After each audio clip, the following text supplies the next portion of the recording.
صلو علی الحبیب صلی اللہ تعالی علی محمد صلی اللہ تعالی علیہ وآلہ وسلم۔ حضرت انس رضی اللہ تعالی عنہ، آپ سے کون واقف نہیں؟ آپ رسول اللہ صلی اللہ تعالی علیہ وآلہ وسلم کے صحابہ میں سے ہیں۔ ایک مرتبہ آپ کے گھر کچھ مہمان تشریف لائے تو آپ نے ان کی مہمان نوازی کے لیے کھانا تیار کیا اور خادمہ کو حکم دیا کہ دسترخوان لایا جائے۔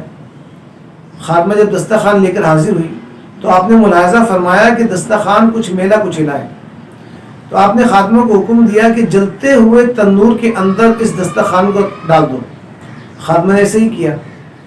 کچھ دیر گزری تو اس دسترخوان کو جلتے ہوئے تندور سے باہر نکالا تو مہمانوں نے ملاحظہ کیا کہ وہ دسترخوان بالکل صاف ستھرا ہو چکا ہے اور دودھ کی طرح چمک رہا ہے۔ لہٰذا انہوں نے اس کی وجہ پوچھی کہ یہ کیا وجہ ہے کہ آگ نے دسترخوان کو جلایا نہیں بلکہ صاف کر دیا، ستھرا کر دیا، چمکدار کر دیا، اس کی میل کو ختم کر دیا۔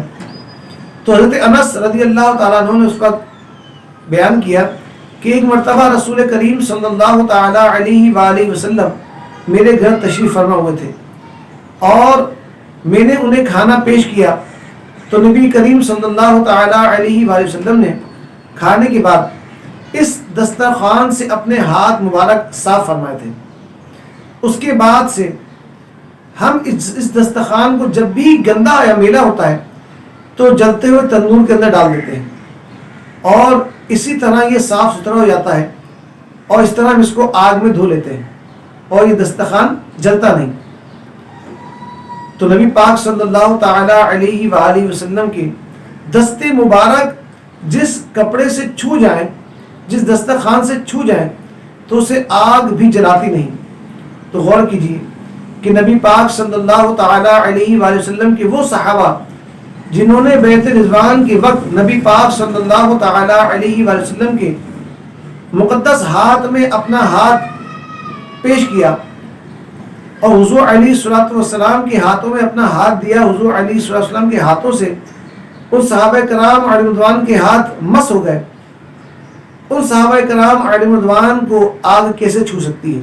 ہاں البتہ وہ لوگ ضرور جلیں گے اس آگ میں جو قیامت کے بعد جہنم میں انہیں ڈالا جائے گا، کیونکہ جو رسول اللہ صلی اللہ تعالی علیہ وآلہ وسلم کے اصحاب کے نام سے جلتے ہیں وہ ناری ہیں کہ جو ابو بکر صدیق رضی اللہ تعالیٰ عنہ، عمر فاروق اعظم، عثمان غنی، حضرت علی کرم اللہ وجہہ الکریم یا دیگر صحابہ کرام علیہم رضوان کا بغض اور حسد، ان کی جلن و کڑن اپنے دلوں میں رکھے ہوئے ہیں۔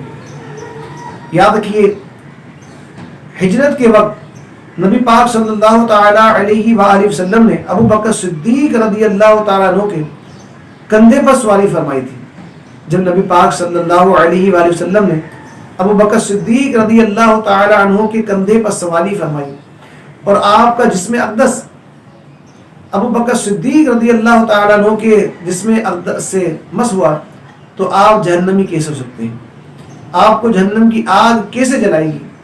اور قربان جائیے حضرت عبداللہ پر جن کی پیر مبارک میں آپ موجود رہے، آپ کی والدہ ماجدہ حضرت آمنہ رضی اللہ تعالیٰ عنہ پر کہ جن کے بطن مبارک میں آپ 9 مہینے آرام فرما رہے۔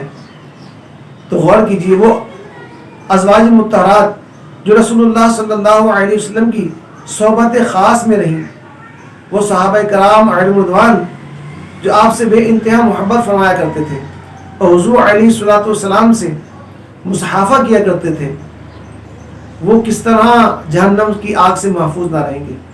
تو اللہ تبارک و تعالیٰ ان نفوس قدسیہ سے ہمیں عقیدت و محبت اور الفت رکھنے کی توفیق عطا فرمائے اور سب کا ادب و احترام کرنے کی توفیق عطا فرمائے، بے ادب و گستاخ لوگوں سے محفوظ فرمائے جو صحابہ کرام علیہم رضوان سے بغض، حسد اور کینہ رکھتے ہیں۔